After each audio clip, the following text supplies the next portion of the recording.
hear from IMS Maxims, our fabulous sponsor. Please welcome Shane Tickell. Thank you very much. Thank you, Roy. Sean, I hope you're feeling better soon. It's all that working with Roy that does it. It's our pleasure this evening to welcome Shafi. Shafi, I've had the privilege of watching you and meeting you before. In our world of electronic patient records and everything electronic, we look forward to the adventures of what technology can bring to, as you said, there's 4 million people on the waiting list before, didn't you, Roy? Now, what difference is that going to That was make? my best line. You've just gone. all this IT junk, and there's 4 million people on the waiting list. There you are. Yeah. IMS Maxim is delighted to facilitate this evening. We're delighted to help with the sharing of knowledge, and with that, I'll just hand over and welcome you, and hope you have a great evening. Shane, thank you very much. Thank you. So, ladies and gentlemen, please, big, warm health chat welcome to Shafi Ahmed. Thank you. Well, you are welcome. Now, I have to say that you are my second guest whom I am much more interested in talking to about their parents than them. I'm good with that. Yeah, okay, because your dad... I'm more introspective about my parents and about myself as well. Your dad was the man, wasn't he? Yeah. Because it was when, I mean, I'm old enough to remember all this, nobody else is, but when Pakistan was East Pakistan, as it was decided to call itself, East Pakistan, it then became Bangladesh, but not without quite a struggle and quite a political upheaval, and I think your father was involved in that. Yeah, so my father's story is quite interesting. I must share it with the audience, of course. Yeah. So he came to the UK in the 50s. He left home, I think, at the age of 13 or 14 in those days. Actually went up to Assam, this part of India, which is now, and picked tea leaves. So he did that for a while. They managed to get onto the Merchant Navy, British Merchant Navy, ended up in the UK and settled back in the 50s. But of course, that time of the partition going forward, there was a conflict in 1971, which was a conflict of independence of Bangladesh, where East Pakistan fought West Pakistan. And actually, my father was a freedom fighter.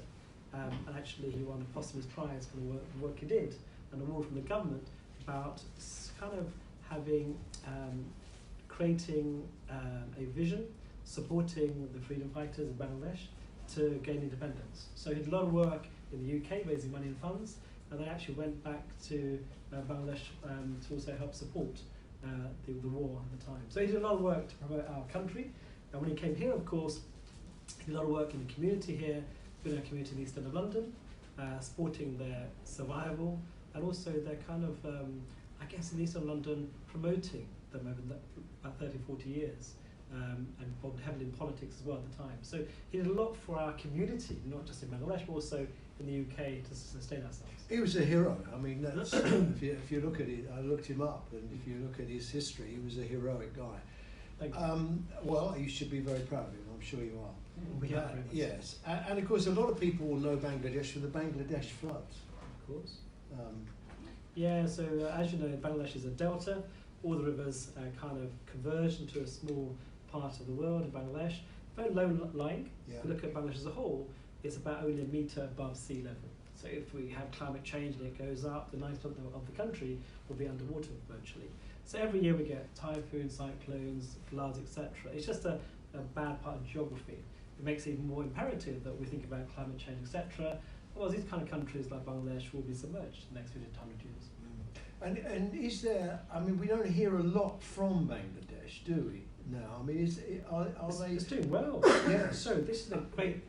They export a lot of fabric goods. There's a lot of manufacturing of clothing and so on. So all the clothes you probably wear at the moment, whether it's from TK Maxx, whether it's from major stores, etc. Speak for yourself. Well, wherever you go, wherever you go, even things like H&M, whatever. Most of those clothes you see actually are made in Bangladesh with the fabrics. Even the designer companies actually all actually manufacture their goods. I was involved in making a radio program about the carbon footprint of a pair of jeans.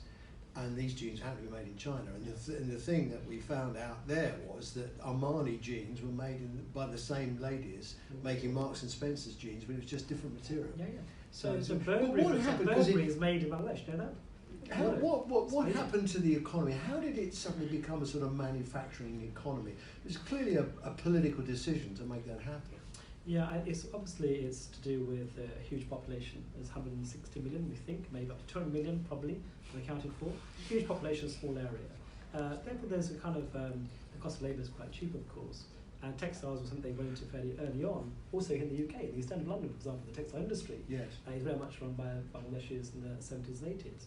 So we have that kind of history around that. And so we are the second biggest garment makers, if you like, in the world compared to China. Huge. But now what's happening is the economy is actually evolving. Our GDP is increasing. We're actually doing better than India, for example, our neighbours. And a lot of that is around tech and innovation.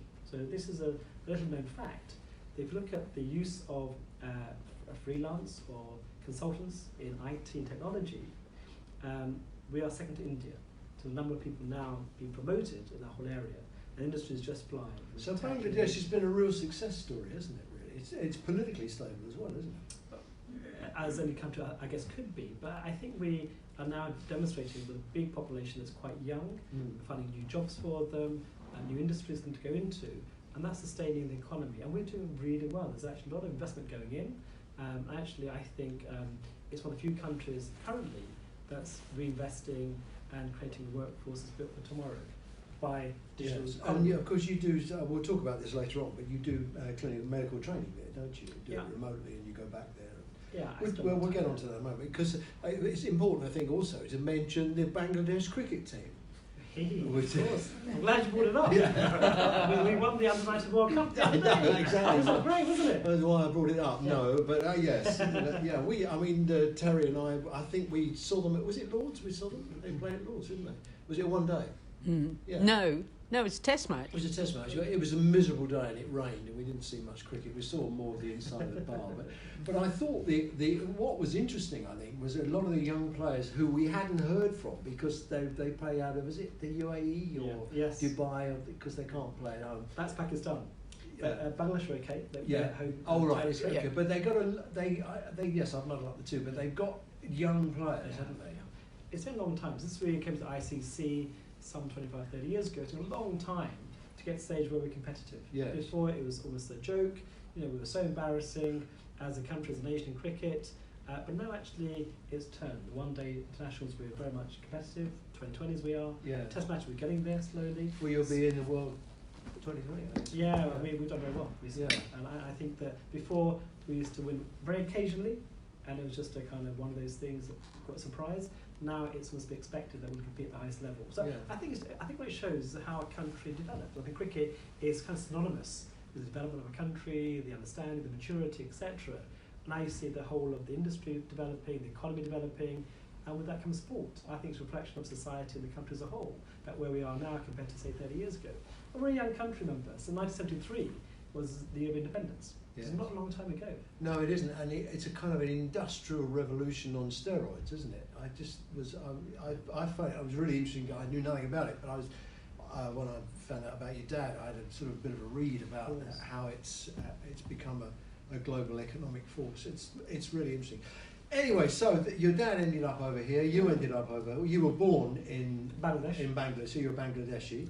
I came when I was 4 years of age. Yes. So I'm a Brit. I've been here all my life. Well, now you see, I'm going to ask you the cricket test. That's a really good question. Yeah.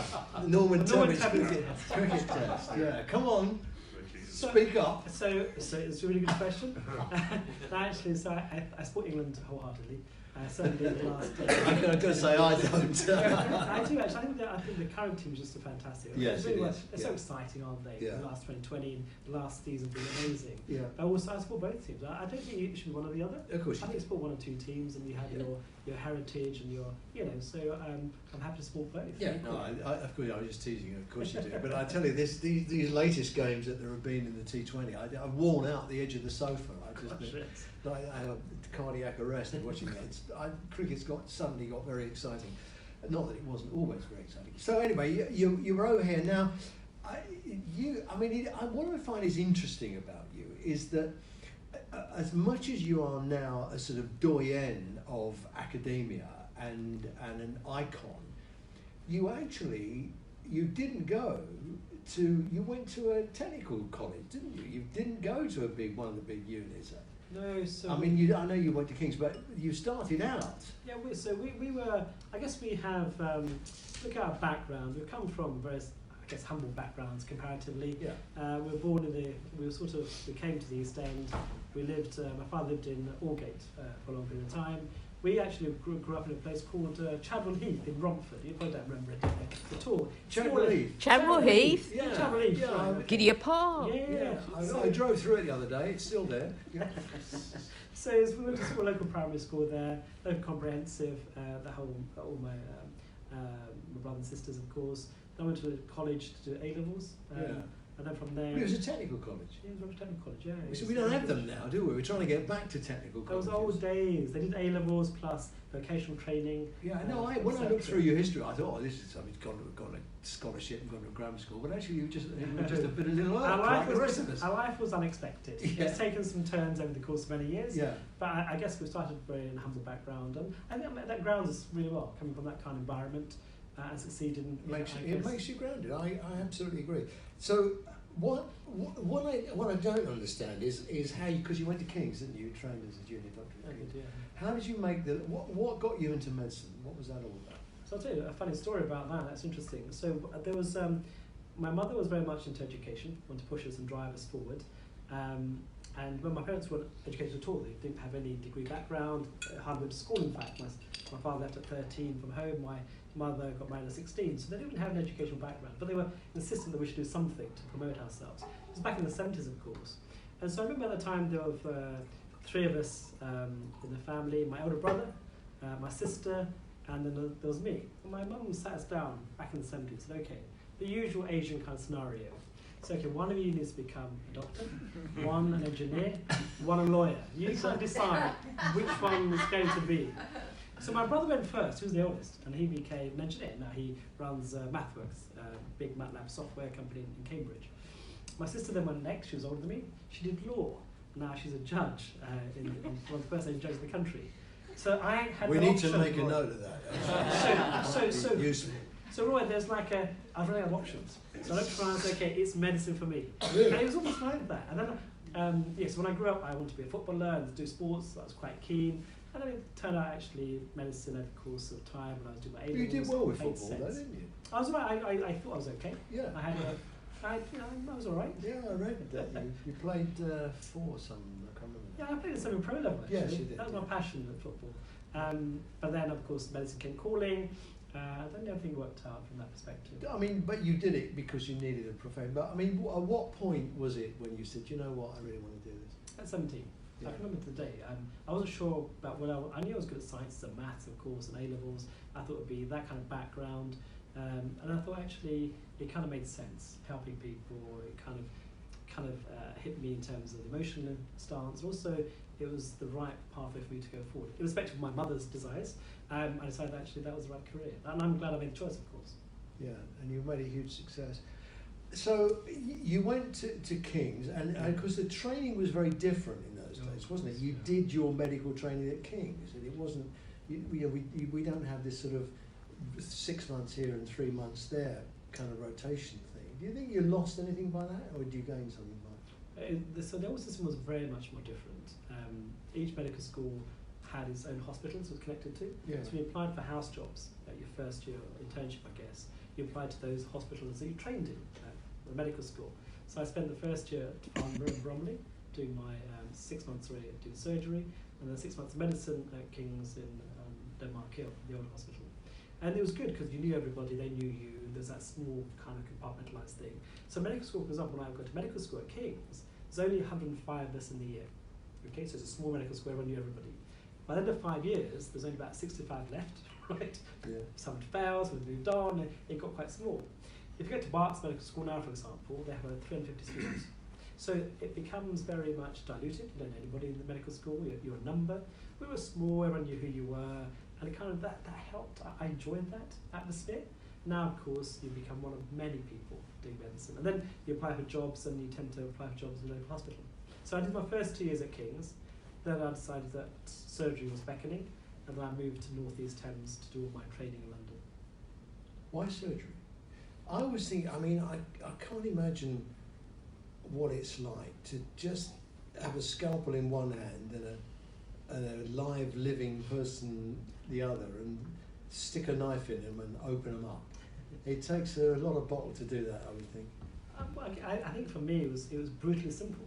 It was really saying you're using your own creativity, your own hands, your own technical expertise and your knowledge base to make a difference. That was for me quite beckoning.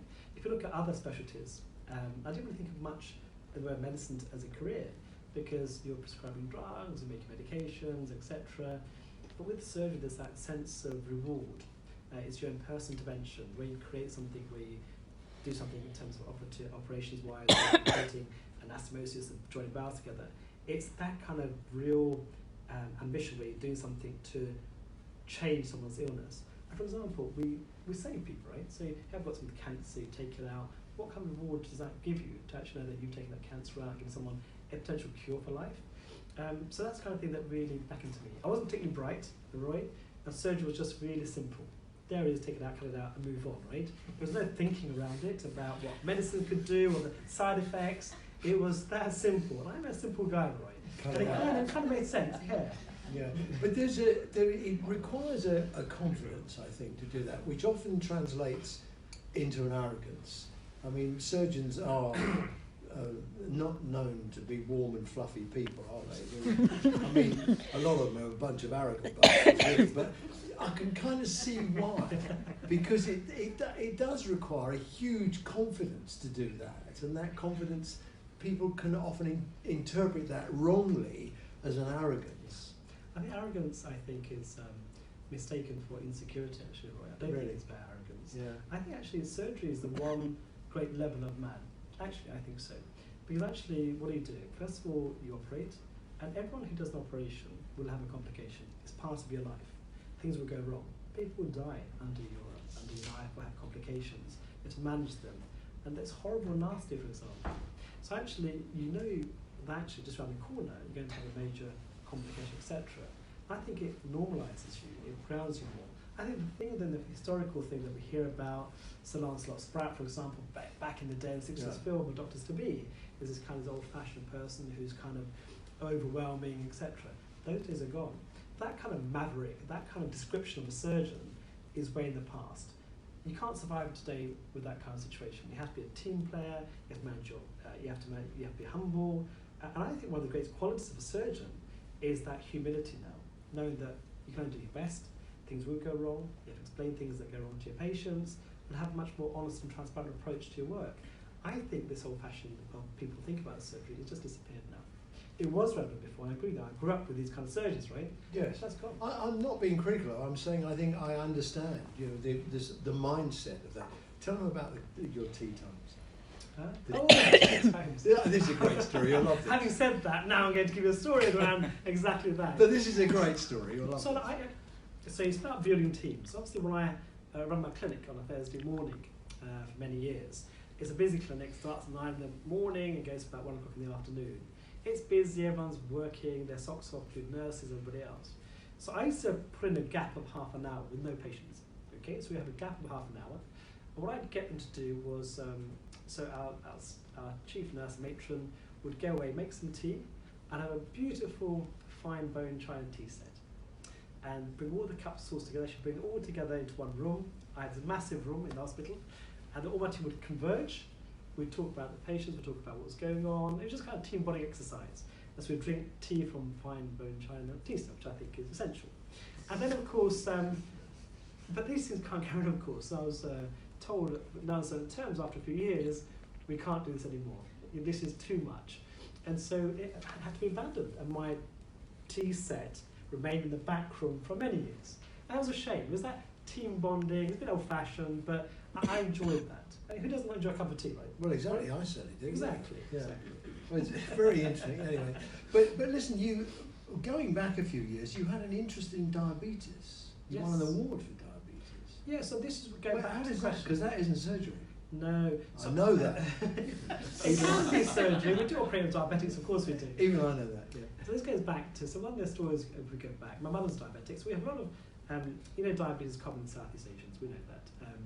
Most people of say 40, 50 years of age who are from Southeast Asia will have either diabetes, hypertension, or something along those lines. So my mum was diabetic, and she suffered years with insulin, etc., and lots of complications around diabetes. I always thought that one day as you would do, I would find a cure for diabetes. I thought, hey, that's what I'll do for your mum, and let's become a doctor, etc. So I did a lot of research on diabetes at the time, and I won a prize for work around what's called a Charcot joint, which is where you have neuropathy, the joint becomes insensate, you can't feel it, and you have abnormalities and you get lots of deformities. So I was doing some research on that, and I won a prize for that. But it wasn't enough to sustain me. As much as I wanted to cure my mother, of course, it wasn't enough to sustain my interest in diabetes. I moved in, of course, the same. And we still struggle with it, don't we? Really, it's diet related, I suppose. Anyway. Okay, well, let's not go down the road of diabetes because there's lots of other roads to go down. Sure. So you became a surgeon. That was at King's. So no, so I moved from King's after my house jobs the first year after qualifying, and I moved to North East Thames. I did all my training, so from say the Royal London and Barts out towards Basildon and up to Chelmsford and around to Chase Farm Hospital in Enfield. It was that kind of area. In fact, all my training was in that area. And when did you start getting interested in technology? Because that's really what brought you to attention, didn't it? So I guess throughout my training, I've always had an interest in computers, technology, whatever. When I became a consultant, for example, I was always thinking about new techniques, pushing that boundary of what we could do in terms of operations, how we could translate that into teaching and training. And for example, I remember my very first early years as a consultant, where a keyhole surgery had come in, and I was appointed to Royal London to bring keyhole surgery to the hospital. Before that, there was nothing going on, and so we transformed the hospital.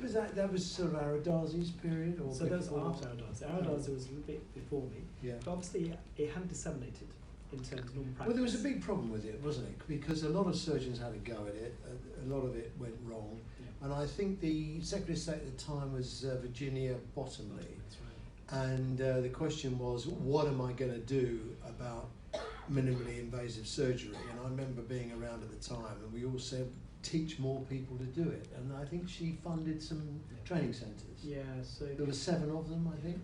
So there was a national training programme set up, which was the right thing to do. We had a lot of people with this kit, wandering around the NHS flogging this kit, and surgeons thinking, oh, I'll have a go at that. And before we knew it, we had a whole load of dramas with people's gallbladders missing. That's right. So there's the dilemma between when you're innovating, when you do something new, how do you do it safely? What's that kind of balance between driving change and being safe for the patient? And yes, always there was the maverick episodes where people do something crazy, etc. And thankfully that's all been wiped out now because there's much more legislation and rules around new technologies and innovation. At that time, of course, there's a kind of Wild West sometimes, we heard those great stories. But creating a system where it's structured, there was safety behind everything we did. You had to show that you were doing enough numbers with people supporting you and training appropriately before you were signed off was the right method. So over about 10 years, the UK embarked on a programme where we trained everybody, certainly senior surgeons or people who were interested, to do minimally invasive surgery. But it's not everybody that's got the hand-eye coordination to do it either, is it? I remember having a go, not at the surgery, but that box thing when you look in the thing and you've got 2 things and you're trying to lift a golf ball and put it in an egg cup or something. It's just horrendously difficult. Surgery isn't as difficult as people make out. That's the first thing, right? I think people overestimate. Well, I think opening people up and having a good old rummage around, I get that. But I mean, when you're poking about little tiny holes. When you first do it, of course, there's that depth perception. You're changing a 3D environment to a 2D case. That's difficult because depth is always difficult for the eye. Once you go over that kind of barrier, train yourself, it's not that difficult. And actually, we went through this whole training process. It's more about system approach, about safety, about techniques, about the right approach to take. It's much more important than the actual operation. But as I remember at the time, getting people to do the training was quite difficult. And a lot of the equipment manufacturers brought people over from the US, I think, where a lot of the training was done. Although they didn't really know any more than we did about how to do it properly. But it was difficult, I know, to staff the training centres. Yeah, but I think they did well. They created the system, training centres, appraisers and trainers, if you like, and they've done well over 10 years to make that part of our healthcare system. And now we're, say, 20 years down the line, and if you're not offered keyhole surgery for colorectal surgery, it'd be surprising in a hospital now. It's become uniformly accepted. That whole transition took 20 years, though, from the first idea to come down to everybody accepting. Now when you go to hospital, you don't ask the question, it's going to be keyhole surgery. So that's taken a huge journey. We used to offer people the choice, didn't we? We did, not so long ago. And I can't imagine how people would choose. Yeah, so they always choose. How would the average punter know? What they always say, well, what would you do, Doc? Like most choices. It's the way you. It's the way you also, I guess, showcase. The way you tell them. You can tell. Yes, the way you tell them. If you say, would you prefer a big scar that's painful, that's horrible, or a tiny one with no pain? And I mean, it's how you. Oh, I love the big scar. Exactly. It's the same thing as cardiac surgery. Would you prefer a big stenotomy and ramaging through your chest, or to a small hole in your femoral artery, we're going to put in a stent in? But we came unstuck, didn't we, with some of the prostate cancers where the cancer wasn't properly removed, or I can't remember technically what happened, but I know rummaging around through a little keyhole there's a learning curve. Caused some problems. There's a learning curve. There's a learning curve in keyhole surgery. Now we've shown it's as good, if not better, than traditional open surgery. That's taken a long time for the data to be acquired and put through trials. But now there's no question.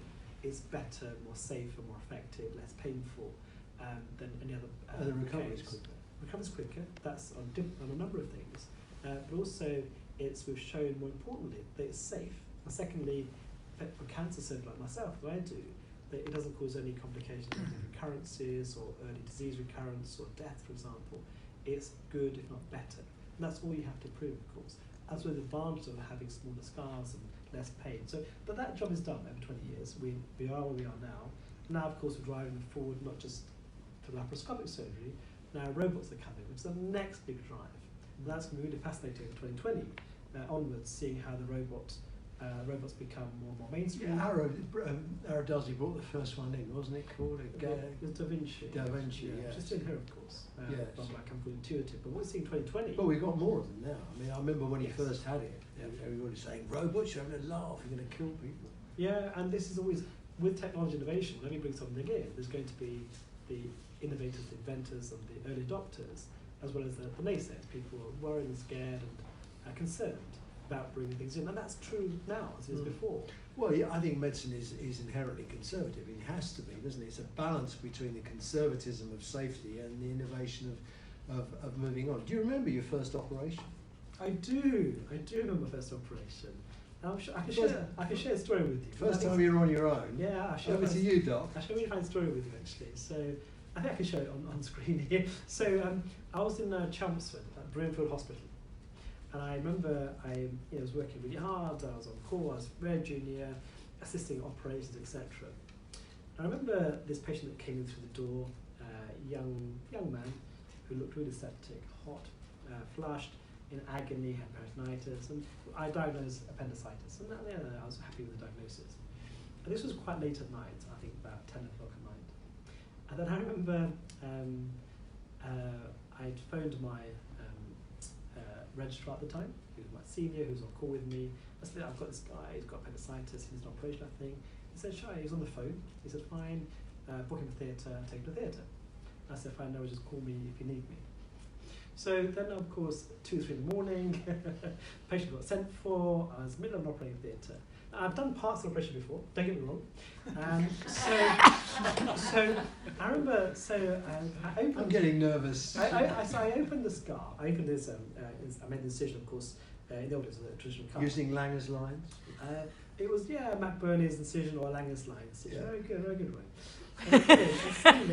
And there was this just pus gushing out. Oh, God. Yeah. So I put saccharine, washing it out, thinking, and it was really difficult. So I thought, okay, what do I do here? This guy, I'm not sure I can manage this. So I made a phone call to my registrar. And this is got your finger. This was a true story. So I was working it out, and I phoned him up, and clearly he's asleep, right? I woke him up, and I said that this is a bit tricky, and a lot of infection and pus, blah blah. And he clearly didn't want to get out of bed. And so he said to me, Shafi, I've seen you work. You've been with me for a while. I know you can do this. You know you can do this. Put the phone down, right? And that was the conversation. I thought, what? Okay. So I thought, all right. So I rummaged around and took it out. Took the appendix out, washed it, cleaned it, and in the end. And the guy I've died. never The been guy died the no, next it was morning. fun. I've never been so worried all my life. Yeah. Right? This is the old way of training someone. That's changed that actually. Right? Yeah. And so, and I obviously, I sat all night, wide awake, thinking, what have I done? It's like, my goodness, right? Patient did fine, went home a few days later, it was okay. But it was a baptism of fire, definitely. In those days, of course, you were, because of the way it worked, there was not enough staff, it was busy, you're on your own, and making decisions, life and death sometimes. And I think that whole system has changed in management. Now you have much more support. That would never happen in this day and age. You get a consultant coming in, supporting you. So it's much safer now. Those days, this is how we trained. We worked 100 to 120 hours a week, often very tired, no sleep for 3 or 4 days.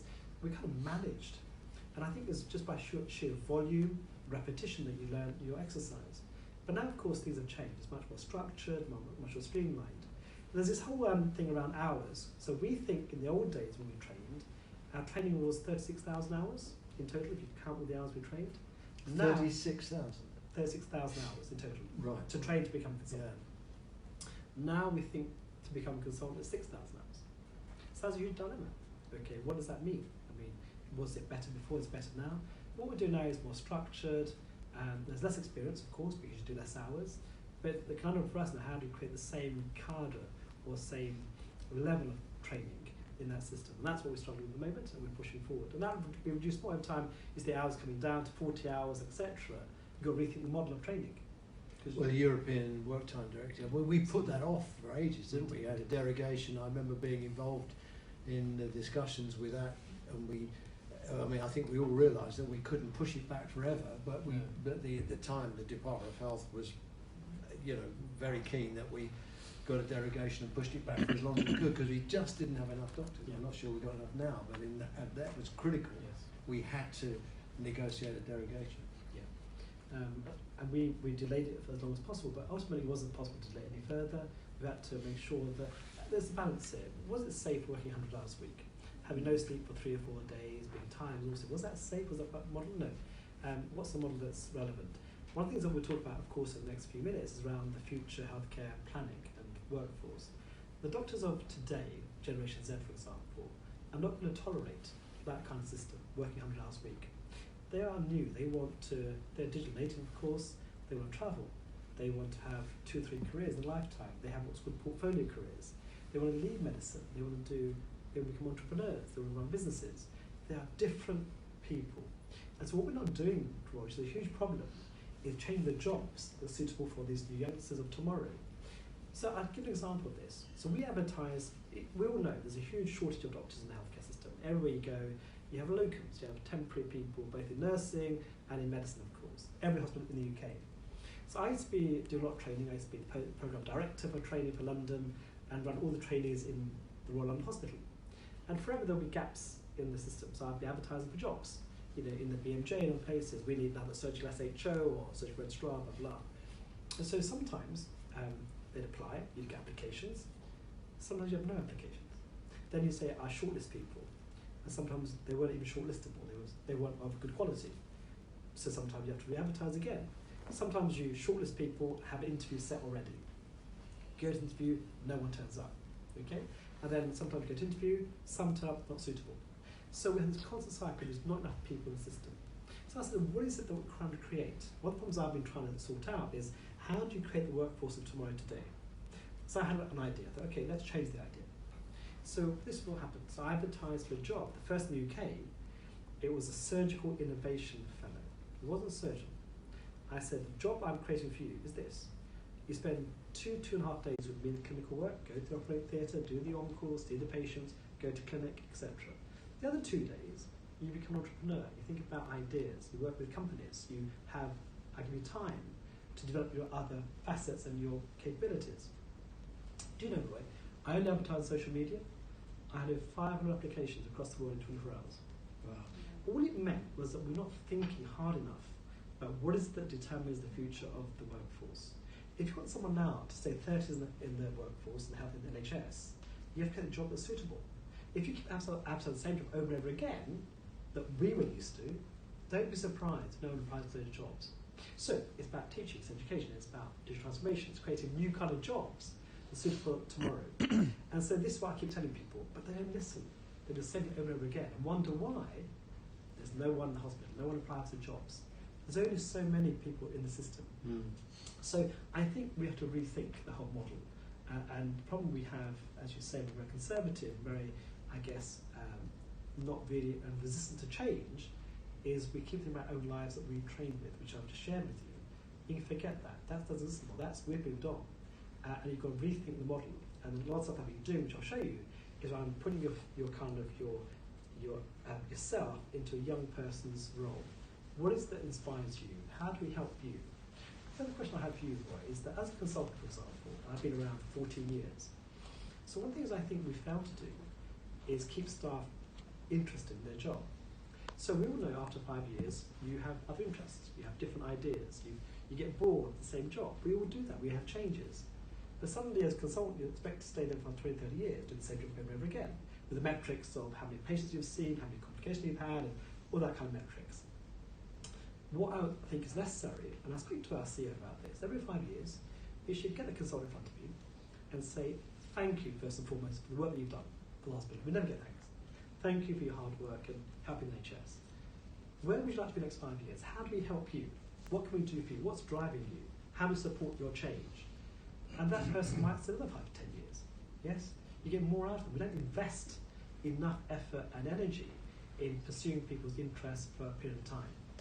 I absolutely get that. I mean, Pranazar, the people person, she sat on that stool and said pretty much the same thing. I mean, the workforce plan, whenever it comes out, be after the budget, I suppose, because there's some more money required. Clearly, we have to focus on keeping people because we haven't got enough suitably qualified youngsters leaving school and wanting to be in a clinical medical role, nursing, whatever. We have a real muddle on our hands when it comes to bringing people in from overseas. There's an ethical dimension, there's a migration targets, and all of that mess, which is a political minefield that we haven't really resolved. Yes. And then we've got, well, why don't we just look after the people we've got? And time again, I hear horrendous stories of how they've been badly treated or they're just knackered and no one says thank you. We have got to learn to be a better employer. Yes. I'm totally on the page with you. I don't think we're doing enough.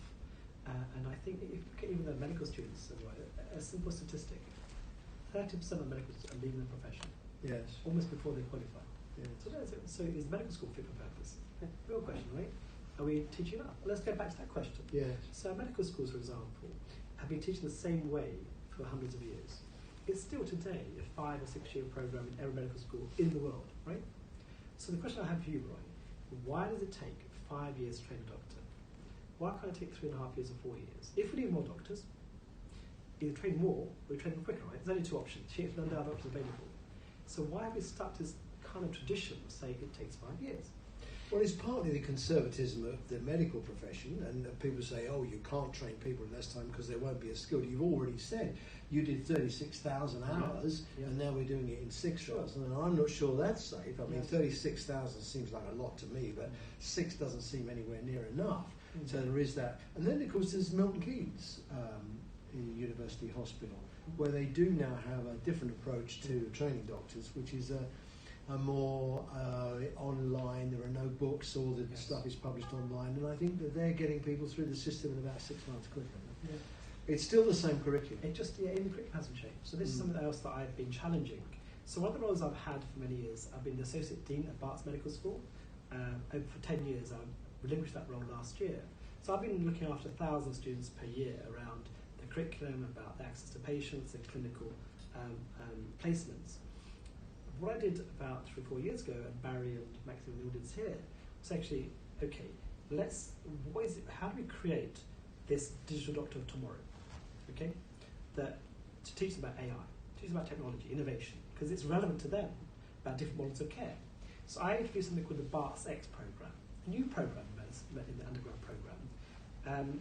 And what we did with that was, okay, took the whole year, all 30 students, and we didn't encourage, we didn't bring in clinicians or usual anatomists, physiologists, biochemists, for example. I said, okay, let's disrupt the whole thing. We brought in VCs, venture capitalists, business people like Barry, people designing cases in the future, adding value. UI UX team, people who do technology, thinking we want to create the new people who understand this world that we live in and have ideas that they can generate. So we had this whole teaching program for them. We then put small groups of 4 or 5 to think about idea generation, then have mentorship from a tech industry or something background to develop those ideas, to go to market. Let's think about the bigger picture. They will talk about success and failure, how to write business case, how to be really narrow-minded about what they want to achieve. And then we had a Dragon's Den pitch, a crowdsourced funding, and kind of a pitch to investors kind of thing.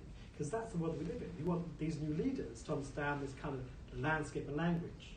Yet that doesn't exist in any medical school in the world. We were the very first to bring it into the medical school and embed it. There's Toby Young's clinical entrepreneurs. Right? Tony Young. Tony Young, Yeah. Sure. So Tony, yeah, that's great. So what they've done now, for when you've completed your training, or early part of your training, he's produced the clinical entrepreneurship program, encouraging people to be entrepreneurs. I went and spoke to them. Which is great. Wow, it's amazing. A sizzling evening of great ideas.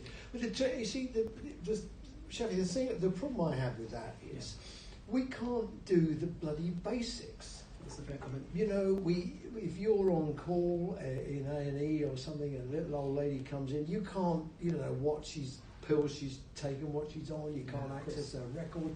And we've got all this. I mean, and I've interviewed Matthew Gould, who's the boss of NHSX. He's a lovely guy. I've interviewed him twice, and he's a really lovely guy. But and I'm not being discourteous to them because I've said this to them. I mean, they're away with the fairies that lot because we can't do the basics. Yeah.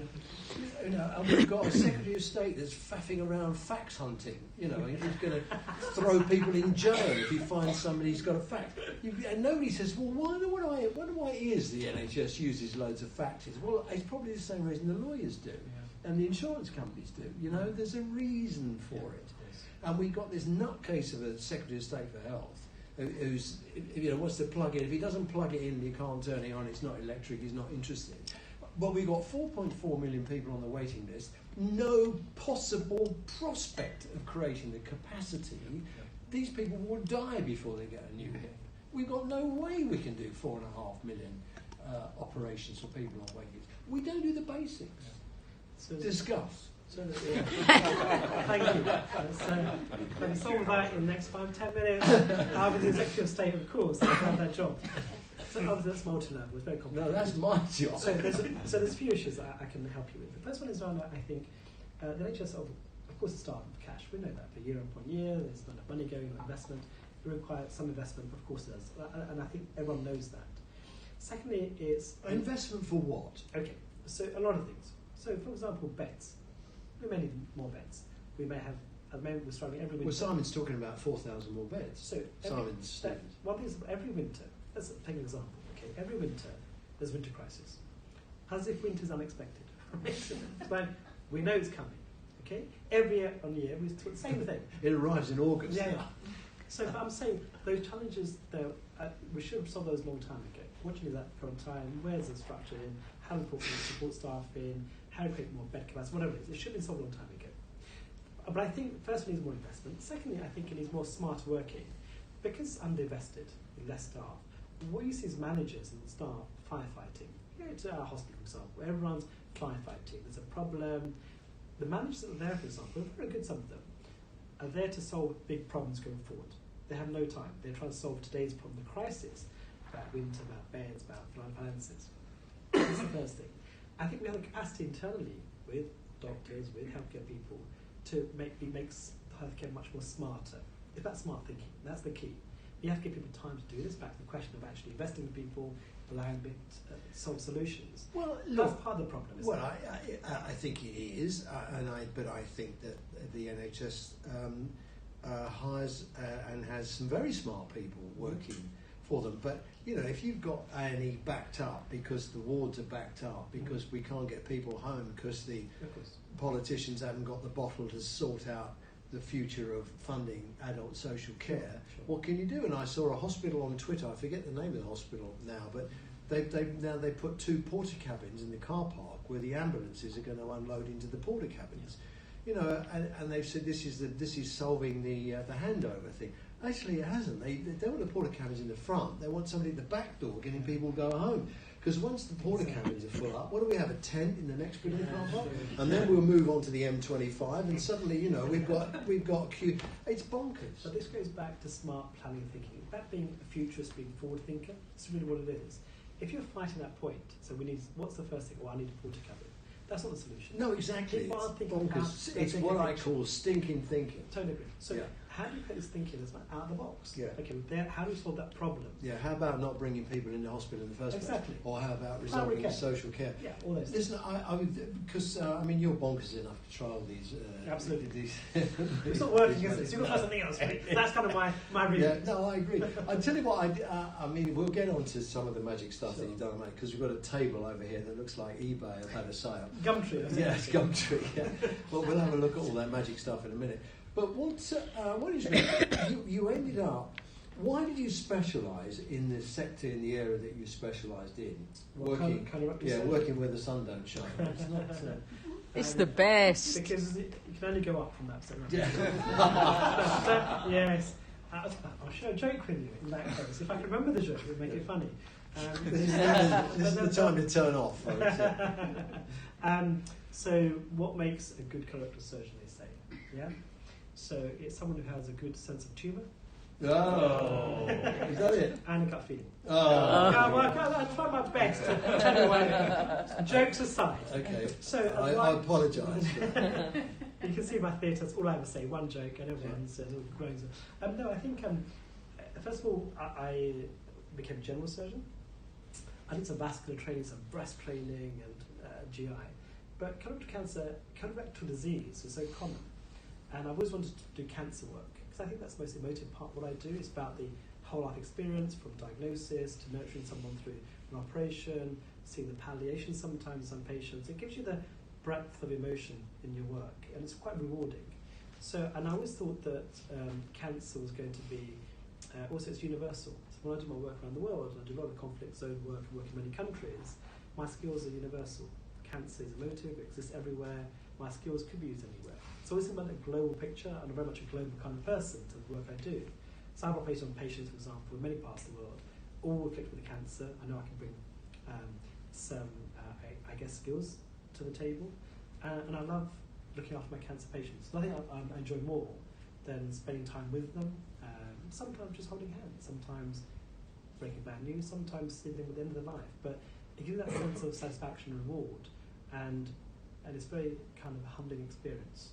And that is really what I wanted to do. And I'm really glad that that specialty allowed me to specialise, but also experience life in that way. And I won't change the world, of course. It's really life-changing. I remember I was at a conference, it was a coloplast conference, stoma nurses and so on, and they had a lady from Macmillan come and talk, and she talked about the impact that cancer and a stoma would have on the individual and on the family. And that was, for me, that was a real wake-up moment where, you know, it's the job is not done when the patients had the operations, they got the stoma, they've got the rest of their life and the impact that it has. And if you think about it, it's not, I mean, that was my wake-up moment, but if you think about it, there's a lot that goes on in healthcare where we think we've done our job when we've done the healthcare bit, but actually it's people's lives that change, and we don't support. We're doing well, and that's the thing that I think is really valuable. So I keep in touch with a lot of my patients. Now that social media is so prevalent, it's easy to keep in touch with me. I'm very visible on the net, of course. They're my Facebook friends, or on Instagram, they follow me on my social media. And I share the journey with them. I see what they're doing going forward, how they're working, back to work, back to normality. And it's just so, and it's really amazing seeing that the fact that you have the operation is just very minor. It's about their value back to society, back to themselves, their family. That's so amazing. And the sighting of the stone. Well, that's the key. That's really important. I've learned that. Yeah, there's got to be in the right I can't place. imagine from who. Yeah. What's your message to surgeons about sighting the stoma correctly? Okay, so sighting stoma is a really interesting question. So a stoma, of course, is where we bring out a bag. Yes, a colostomy in case of colon, or an ileostomy in the sake of a small bowel. And we exteriorize the contents of the bowel. That's what stoma is. Not particularly pleasant, nasty, or horrible thing to do. We have some amazing, we work in a team. We have nurse specialists who are very trained look after those patients, which is almost something lifelong experience. Just tell us about sighting the stoma, because I think that's such a good example of teamwork. Well, I'm glad you asked that question. Who knew? So You can't work with an audience that's not with us. I need to explain that we just had the Wi-Fi dropped out, so we're re-recording this bit. So I think stomas are openings of the bowel onto the skin surface. So you exteriorize the bowel, so the contents come into an appliance. Not particularly pleasant for patients, not pleasant for anybody, but sometimes it's a necessity. So one of the things about stoma formation is a real teamwork exercise here. We work in teams anyway. We're breaking barriers to cancer, we have a cancer nurse specialist, we have stoma nurses who help us as well. So for example, if I'm planning to do an operation where stoma is necessary, then that needs to be marked before the operation. And our nurse specialist will actually spend a lot of time talking to the patient about where they should site this. It's more complicated than you might think. It has to be away from scars, away from bony landmarks, away from the umbilicus. It has to be in a place they can see it, both standing and lying down. It has to be a position where they can actually get to it with their hands or change appliances. It has to be in line of the muscle. There's the rectus sheath muscle either side. It has to be within that so that the muscle prevents what's called a parasegmental hernia formation. So there's many things around this, and each person's body is slightly different. Body habitus, creases, marks, etc.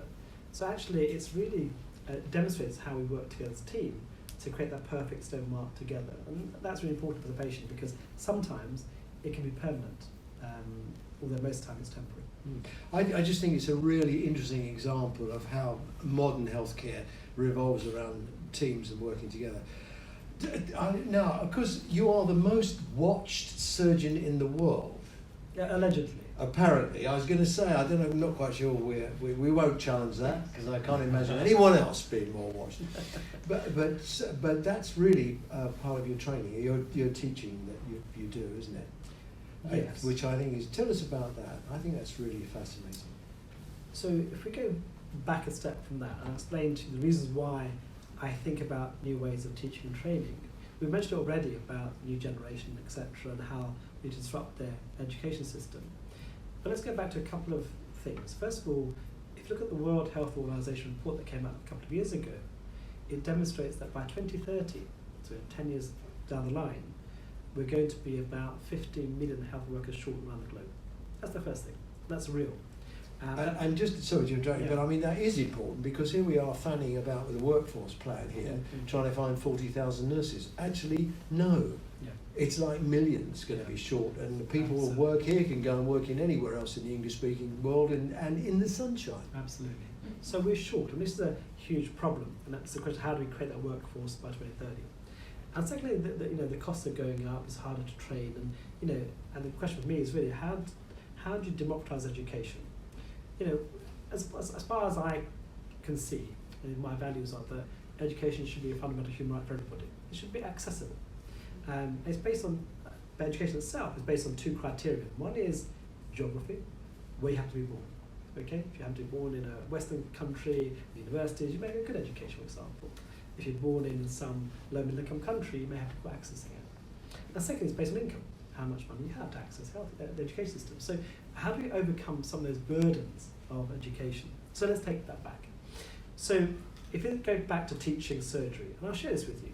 So again, it's about disrupting the dogma and tradition, which I call it. So normally in surgery, we operate, we have a few medical students in the room, from the, maybe 4 or 5 at a time.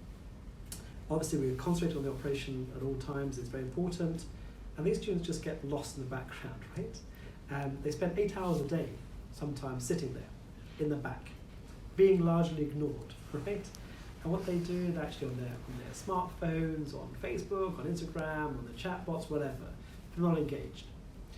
And we've taught like this for hundreds of years. Just by being in the room of a surgeon is almost somehow producing some knowledge, right? Which I call is transferring knowledge by diffusion osmosis, like just being in the room of greatness. And this is kind of historical way of looking at things. Don't get me wrong, when I became a surgeon, I want to be that person, that big room with everyone surrounding them. But we have disrupted it. It makes no sense. So, and also students, remember, pay for the privilege. They're paying £9,000 tuition fees per year, on average, just to access that kind of learning. It's not learning. So I said, okay, I can do better. I kept thinking, how do I teach in different ways? And I think about models. What happened a few years ago was technology became available for me to do these things. So I thought my vision was, forget teaching 1 or 2 persons in the room. How can you teach thousands of people? How do you share knowledge? So my kind of reason around this is about legacy. All of us in this room have great knowledge in different disciplines, okay? No question. And you're amazing what you do. Would you not like to share that knowledge with as many people as possible? Leave that legacy behind, all the things that you've learned over the course of your lifetime. It's not about money, it's not about wealth, it's about sharing knowledge, it's about sharing that wonderful thing that we have together. So I thought, okay, I can share, I think I've got some skills which I can share. How do I do this? So back in 2014, you remember the Google Glass that came out? Remember that? I've got one here to show you, of course. Yes. So I thought, it's about connecting people remotely. So I got the Google Glass when it first came out. It's a wearable device, allowed you to stream to stream live videos. So I put it on, I reconfigured the kind of the capability, and I did a live operation for the world where I actually put this glass on, activated it with my voice, and people could watch the operation through my eyes. So how did the world know you were doing this? So, good question. So I'll tell a story around Google Glass. A few minutes I'll share a story which is really interesting. So we got the Google Glass early, we thought about how could we make it work. Did they come to you or did you go to them? What's that? The Google Glass. Oh, it was a bit of both actually. I chased them in America. So when it was released back in 2013 or 12, you've got to see the video of how it's released. It's one of the most amazing things I've ever seen. So when Sergey Brin, who's obviously one of the CEOs of Google at the time, thought this was a good idea, they must have thought some amazing PR stunt was necessary. So they're in the Moscone Center in San Francisco. If you've been in San Francisco, big center where they do all the kind of launches, if you like. So they must have thought in the PR room, let's make it really amazing. I know, let's have people in a plane, okay, with parachutes, with Google Glass. They can jump off the plane, stream that whole journey, right? They can land on top of Moscone Center, then parasail down the side, then get some electric bikes and come into the room, and the whole thing will be videoed. And that's what they did, right? The most amazing thing I've ever seen. So initially they launched it in the US, the US market, and we found it hard to get because they wanted for the US market to showcase the right use cases for it. I managed to get hold of one on eBay via a guy who was a VC, who worked for Silicon Valley Bank, who'd come over and who said on eBay within a week, right? So I got in there, we met in a coffee shop in Hampstead, we did the deal, cash only, and I brought it home. I said, okay, let's play around. What does it mean? Let's plug it in. Just plug it in, figure it out for a few days. Immediately I thought sort of utility. I got my medical students who are really good software engineers to redesign a bit of software for me. But these are the skills that students have, right? I said, okay, let's test it out. So we went to the operating theatre, we tested it out. It all seemed to work live. There's good relay. I'm using the 3G, 4G connection with the Wi-Fi through the hospital. Okay, that's good.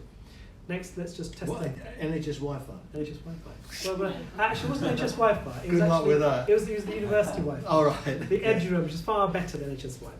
And then we, the day after I was doing an operation, I thought I'd just put it on and see what it looks like. It seemed to work.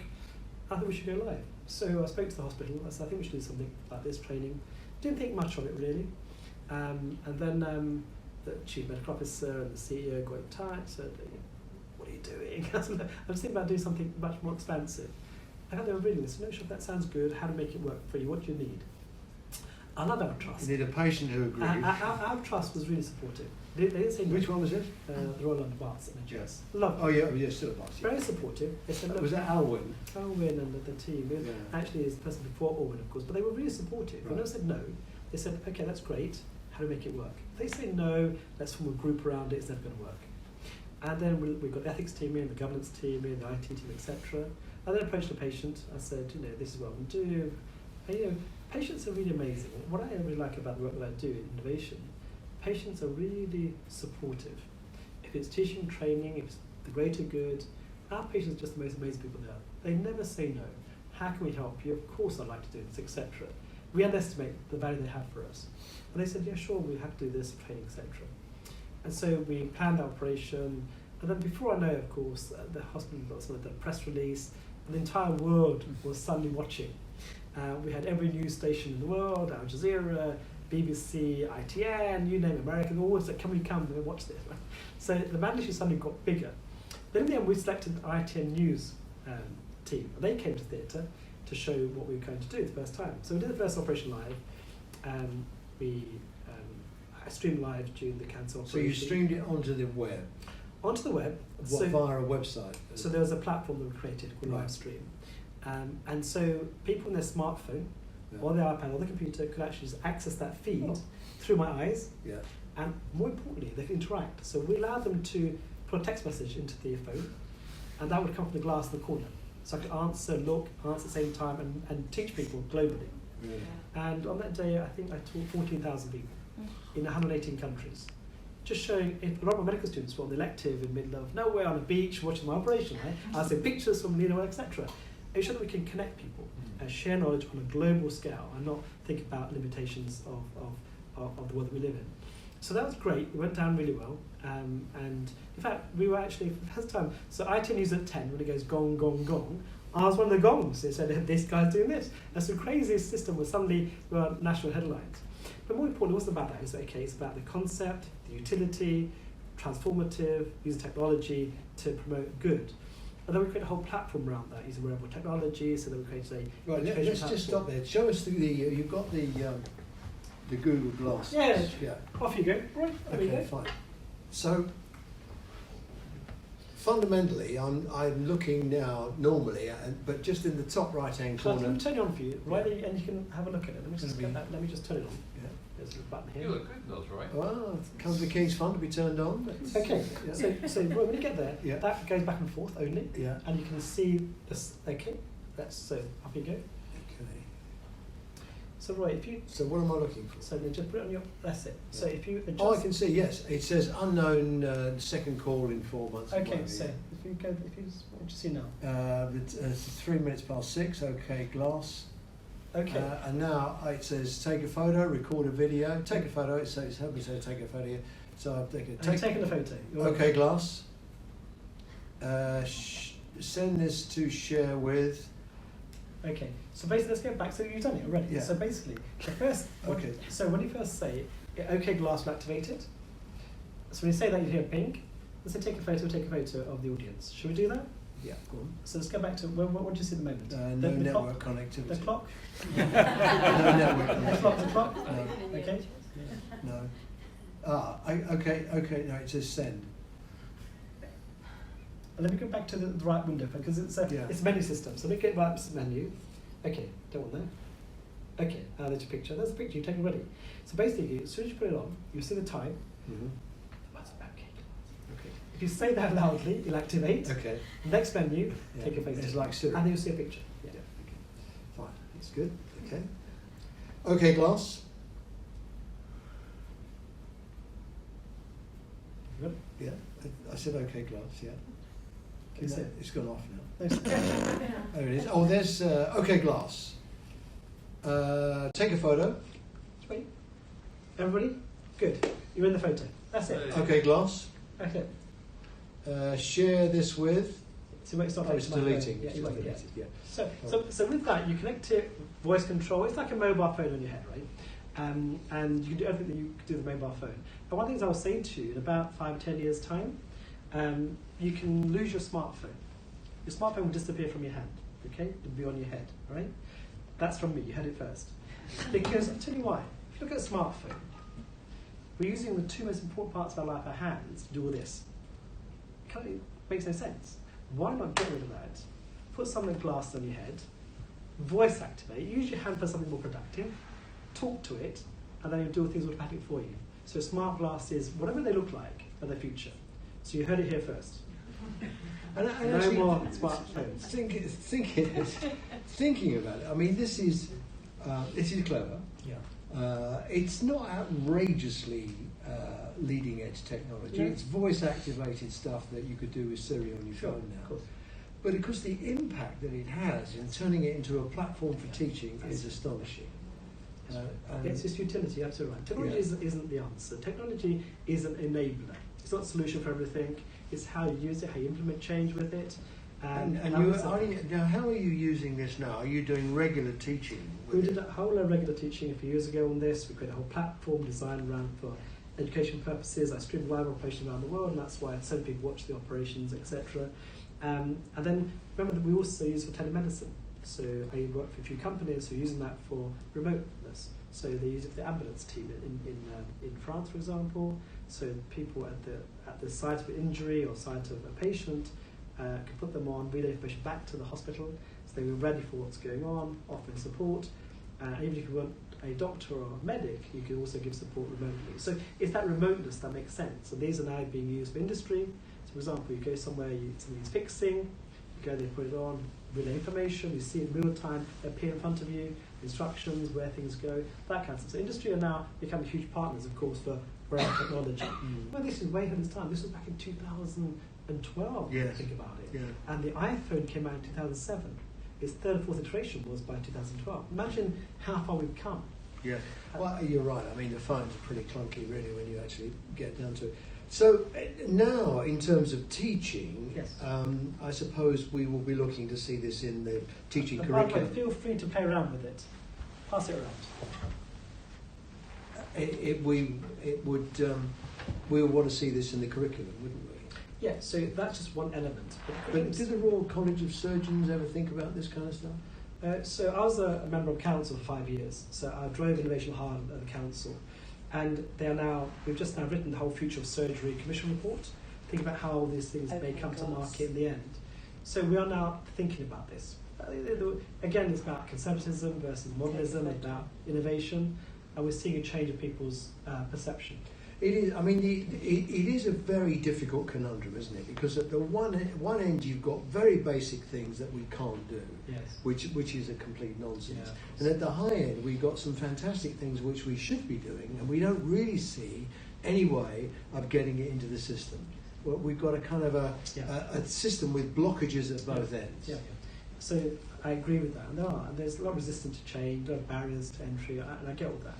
But there shouldn't be a reason not to try. That's I absolutely right. Now, what else have you got on your bring and buy stuff? Oh, that's something. So I like the sunglasses. What are they? So Roy, look at these. I think these are really cool. Can you get a picture of Roy? Look at What are we that. doing? Roy, you look cool. I'm a bit of a dude in these. Right. What are they doing? So nothing. Oh, right. These are my glasses. I'm just kidding, of course, Roy. I don't think by mistake. Are these Ray-Bans? No, they're Ray-Bans. Yeah. So these are Because Snapchat I've got my name on spectacles. my name. Let's get to that. These are Snapchat spectacles. Right. Have you had a Snapchat, Roy? Yes, I I have. bet you have. I have. Really? Yes, I have. Yeah. What is Snapchat then? It's what the young people use. That's exactly what it is. Yeah. So if you look at social media, you're right. Snapchat is for young people. And no one in this room sadly uses Snapchat because you're too old, right? Sadly, right? Yeah. But They do a little burst of video and then Yeah. it disappears. Snapchat has 200 million users globally. Facebook has about 2 billion, right? And out of those 200 million people, 75% are between the ages of 17 and 25, hence my suggestion that it's not relevant for you. However, you may think it's not relevant, but it's relevant for your students who are between the ages of 17 and 25. So I thought, okay, let's think differently. How do I train people using social media? This is a real risk for me. I wasn't quite sure where I was going with this. So this allows you to click here. So I haven't charged it. There's usually light that comes on, and the camera's over here, which records what you're doing. Okay, this is the Snapchat Spectacles augmented reality platform. This came out, and we got it very quickly from Snap themselves. So I thought, okay, let me see if I can push out an operation. So what we did a couple of years ago, 2017 I think it was, I was doing a hernia operation. Nothing amazing, nothing difficult, certain hernia operation. I thought, okay, if I get that, what you create those video clips are 10-second bites or 20-second bites. So I thought about the operation, which were the important parts of the operation for training, recorded those, and then pushed them out onto what's called My Story, your feed in the Snapchat thing, like Instagram. I was really worried about this. Honestly, I had sleepless nights thinking, what am I doing? This is kind of crazy. Social media, training, surgery, live operations. So I pushed out to a few of my students, about 100 of them, to get some feedback. So let's just keep it controlled, get my students' feedback, see if it's relevant. And I was a bit worried. But I shouldn't have worried, because kind of it went viral. So to tell you the story, that operation, ultimately, in the next month, was watched by 56 million people. It was shared Twitter throughout the whole industry. Everyone was excited. I'll tell you a really funny story. So I think I released it on the Friday afternoon, live operation from a hospital in London. On Saturday night, 24 hours later, I got a phone call at home on my mobile. I answered it, and it was the editor of Time magazine. He said, "I love this story, I've heard about it. I'm coming on Sunday morning, especially for you, to the studios to take your story." So then he came on Sunday morning, took the story and pushed it out, and then it went absolutely viral. Every news station around the world covered the story. And so I've been lucky enough that my stories, my work, have been covered in most media outlets. And the one that was most disruptive with this, I was on almost the front page on the website of Cosmopolitan. No joke. Cosmo, we go in, there's a bit about me in my glasses, right? Now, how disruptive is that? But it's about using technology, using innovation, fashion, I guess, from their perspective. But clearly, I guess I was first to do this, but clearly it hit a nerve for a lot of people. This is the right approach to democratise education on platforms that are free. We know the issue around ethics and confidentiality data transfer around the social media platforms. You're showing the case that you're connecting people. So we did loads of operations on Snapchat, and that's kind of just using simple glasses to a social media audience who are all young, and they loved it. So that was a story around that one, which went absolutely viral. And now you got the two other ones. Well, you're playing. Well, this is the one we've been playing with before we went to air this evening. This is extraordinary. This is well, you explain what it is. So that's from Microsoft HoloLens. Yeah. So let me just find. So there's a few things. Augmented reality is where you wear glasses and you have overlays, a bit like your heads-up display in a car. You're seeing information in the real world. The virtual reality headset, which is this one, is when you can't see the outside world. You're immersed in the virtual environment. And there's something in between called the mixed reality. It gets more complicated, right? Where it's a bit of both. And this is a kind of mixed reality device called HoloLens, made by Microsoft. So it allows you to get a view in here and over information. And we used this about a couple of years ago. What I thought I would do is disrupt the way we communicate with people. So back in, I think, 2018, what I did was I put this on during the operation, and what I created was like an MDT, a multi-disciplinary team meeting. One of the problems we have is communicating. Long distances travelling, how do we overcome hurdles of barriers of travelling and expense required. So live, what I did was I connected with two other people, two other surgeons. I was in London. One surgeon was in the Tata Memorial in Mumbai, in India. One surgeon was in America. They both appeared here in my room as avatars. We then shared X-rays, images in that space together. We were discussing the case in real time. Okay, I've got a great video to show you that. If you go to our website, you'll see it. Suddenly we had 3 people from 3 different zones, 3 different continents connect and suddenly talk about a patient case. Imagine that with patient interaction. Do you have to be in the same position as the person always? Not always. It's going to change, right? So we did that live, and that showed. So what kit did they have? The same? They had the same. They wear these. Right. 3 people wearing different things. You can have 50 people that would do that. Yes, but they'd all have to wear those. Yes, they'll have to wear those. Yeah, And that'll change, of course. Yes. So, well, you've tried this one, right? I've tried that. I tried this earlier this afternoon. Yeah. It's difficult to explain, but Yeah. it follows the eye. It picks up where your eye is. Your eye looks at which bit of the menu that you want. You then do a little hand gesture, and it opens that bit of the software, and then that opens the software, and that tells it what to do. You just look at what you want it to do and do that, and it does it. Yeah. And it's amazing. And there's a hologram in there of a guy doing weightlifting, which is amazing. There's my hologram. So I'm to put a hologram in here for you. There's the holograms coming up. And if I can see you, you can see me. I'm now going to put hologram. What should we get? Let's do the astronaut. I'll place the astronaut over there. So there's an astronaut in front of me. Actually, what I can do, here, we can actually go around the astronaut. So imagine this could be something like a scan. It's here, you can't see it. I can see all of you and the astronaut. I'm going around him. I can pick him up and move him around here. Yes? You can interact. Imagine that's another patient or another doctor, for example. Suddenly this whole thing about connecting people makes a lot more sense. I did a TED talk and I entitled it Connecting a Billion Minds, right? The work that I've done. It's this kind of thing, isn't it? It's being remote and being connected by 3G, 4G connection, and suddenly this becomes different. I wish I could transmit it, but we couldn't do that earlier. We tested, we couldn't do it. We got a problem with the Yeah. Kingspan firewall. They Yeah. thought we were downloading porn. Yeah. But of course, the going forward with that in the future, Yeah. if you think about outpatient appointments, Yes.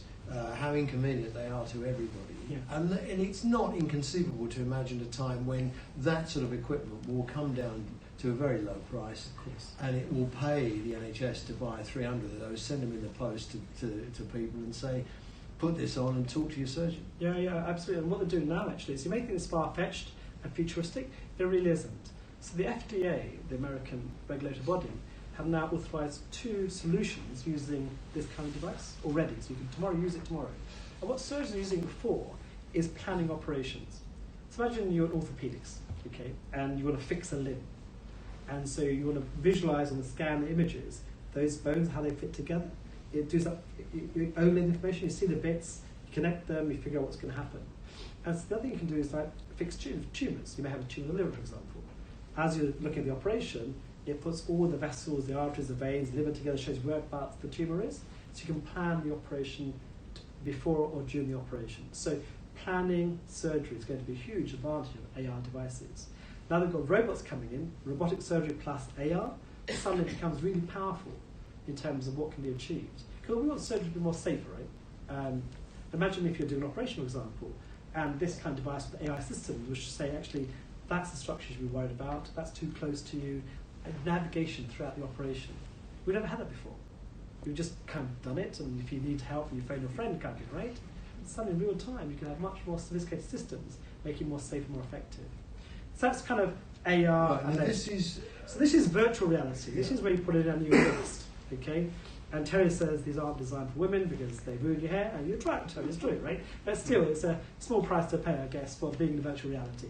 So, so tonight, interesting, when I leave here and go home at 10 o'clock tonight, I'll be giving my first presentation in virtual reality. So there's something called the Education VR Conference. International Summit's happening today for 6 days. And so what happens is I put my headset on at 10 o'clock, just before 10. I walk into a conference room, all built for us like this, and people will join in from the world as their avatars. And I've got my PowerPoints already on the wall. I'll go through my clicker, and there'll be about 100 people in the room. I'll give my talk in virtual reality. So come and join me. If you have a headset, download AltSpace VR, and it's the new way of connecting people. But this is also used for training now. So this has become really effective for training education, also for clinical therapy. So VR therapy is becoming really common. So, for example, we can treat people with for neurorehabilitation, if you've had a stroke, for example, patients with behavioural disorders, for post-traumatic stress disorders, and a load of medical illnesses now.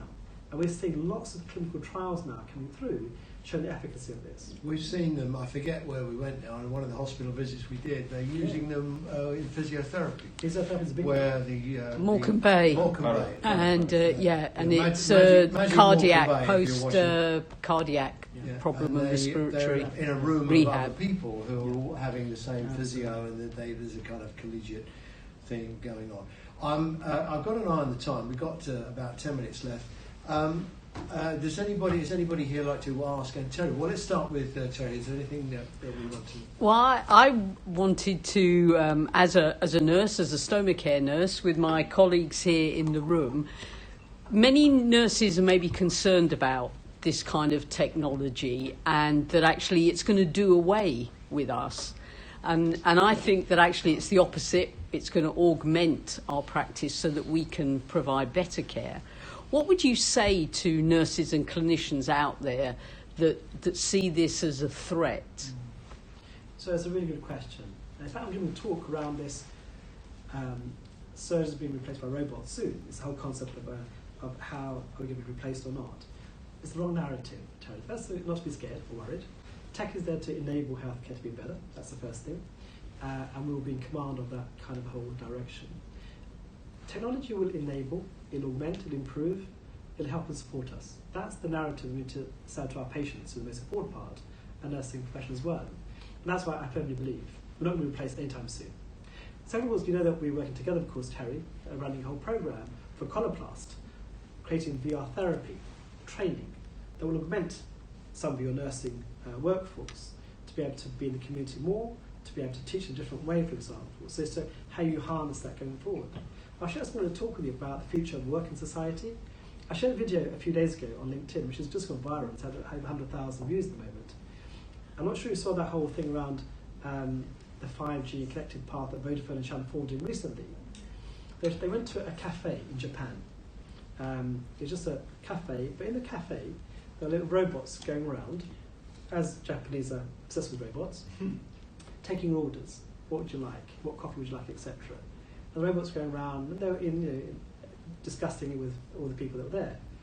But it transpired the people behind the robots were people who were in their beds, who could not move, with motor disability problems. They were connected, they could only have eye movements, so they connected the eye movements to the robot movements. They could move their hands a little bit, which meant they could talk a little bit as well. So these people had no life outside this. Suddenly, they were employed, having a job, connecting with people.